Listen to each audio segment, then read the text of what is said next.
தேவனுடைய சித்தம். இன்னைக்கு நம்ம நினைக்கிறோம், ஆண்டவரே தேவ சித்தம்னா என்ன?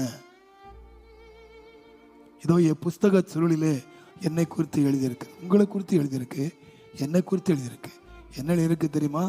நாம் எல்லாரும் இழந்து போன தேவ சாயலையும், இழந்து போன ரூபத்தையும், இழந்து போன அந்த தேவனுடைய சுபாவத்தையும் நாம் திரும்ப பெற்றுக்கொள்ளணுங்கிறது தான் தேவ சித்தம்.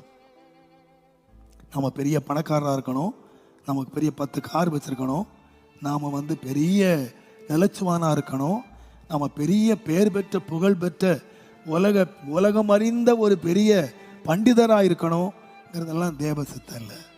தேவ சித்தம் என்னன்னு கேட்டிங்கன்னா, நாம் தேவனை போல மாறணுங்கிறதான் தேவ சித்தம்.